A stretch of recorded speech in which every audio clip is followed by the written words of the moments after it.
Tu fais partie de ces gens qui étouffent derrière leur masque, tout en rêvant du jour où ils oseront enfin révéler leur vérité, et j'ai une très mauvaise nouvelle pour toi. Plus tu vas courir après l'espoir de révéler ton identité dans sa vérité pleine et entière, plus tu vas t'enfermer dans ton syndrome de l'imposteur. Oui, je sais que dit comme ça, c'est sacrément contre-intuitif, et pourtant je suis sûre que ce phénomène t'est déjà familier. On va faire un petit retour en arrière tous les deux. Souviens-toi. Tu ne savais plus trop où tu en étais? Tu as acheté un livre qui te promettait de résoudre tes problèmes en découvrant ton profil de personnalité, ou alors tu as suivi un programme avec quelqu'un qui a promis de te révéler qui tu étais vraiment. Alors on a posé des mots sur ton front pour identifier ton profil, te déterminer, faire en sorte que tu te sentes quelqu'un sur la base d'une liste de qualités qui font plaisir, puis on t'a expliqué comment tu pourrais transcender ce quelqu'un pour accéder à une version optimisée qui dépasse toutes tes limites et qui te permet de rayonner de tout ton éclat dans la foule. Et tu es ressorti de là gonflé à bloc, plein de ton unicité, de ta certitude d'avoir repris en main ton destin, et tu ne sais pas pourquoi. Quelque temps après, toute cette belle énergie est retombée comme un soufflet. Les doutes sont revenus, tu t'es pris exactement les mêmes murs qu'avant dans la figure, et ton syndrome de l'imposteur a pris d'autant plus de place. Tu avais pourtant trouvé qui tu étais. Tu avais pourtant suivi la procédure qui permet de passer de toi-même à la meilleure version de toi-même, comme une échelle à gravir vers le firmament de ton essence pure.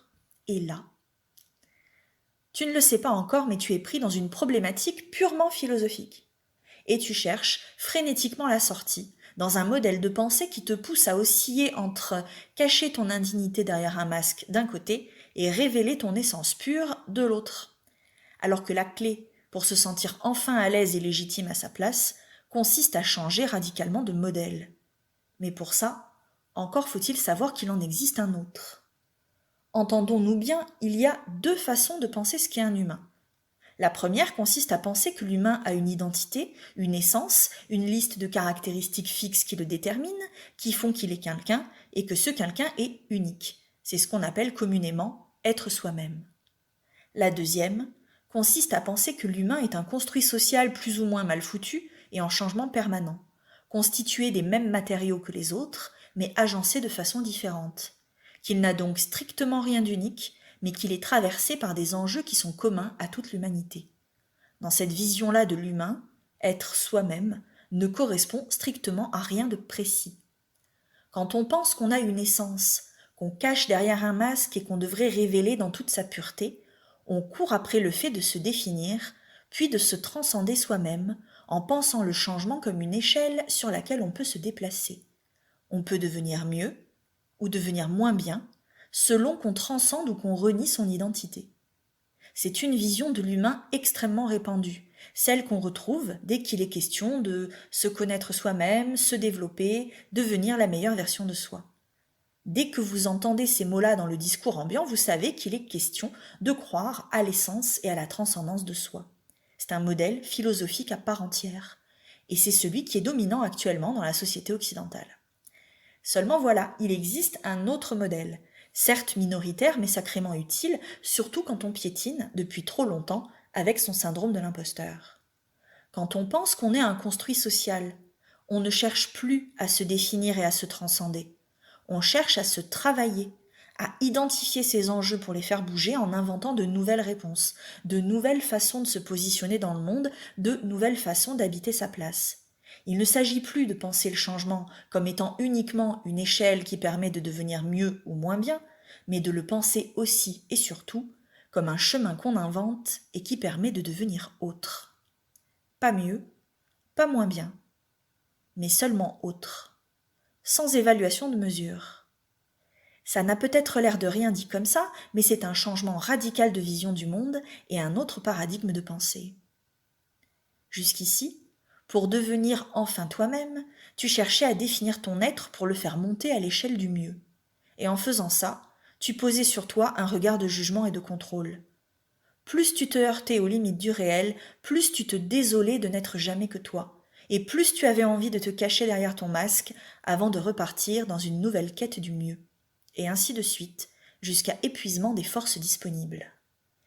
Il est grand temps de bousculer ta philosophie du changement et de te rendre compte que si tu es pris dans ce cycle infernal entre dévalorisation et renarcissisation, c'est parce que ta conception du changement ressemble plus à une échelle qu'à un chemin qui s'invente en marchant.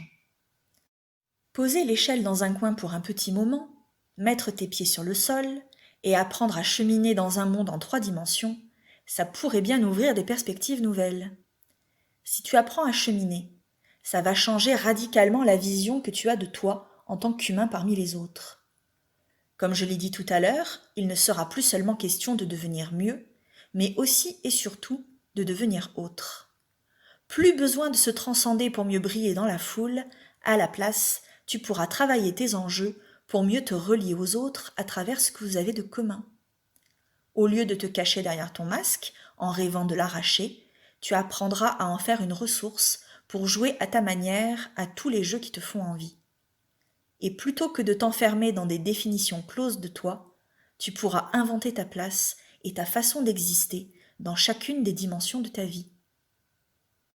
Si je t'explique tout ça, c'est parce que transformer ces blocages en énergie créative, cela passe par la compréhension des enjeux qui se cachent derrière notre souffrance au travail et notre aliénation ordinaire, pour changer le regard qu'on pose sur les situations. Derrière ton syndrome de l'imposteur se cachent des enjeux sociétaux, éducatifs, philosophiques, et en les mettant vraiment en travail, tu pourras déployer d'autant plus finement ton pouvoir professionnel. Et c'est précisément pour cela que je crée cette chaîne YouTube, pour mettre mes compétences et mes repères au service de celles et ceux qui se sentent coincés dans leur vie professionnelle, qui veulent enfin mettre leur pouvoir d'agir au service d'une belle mission.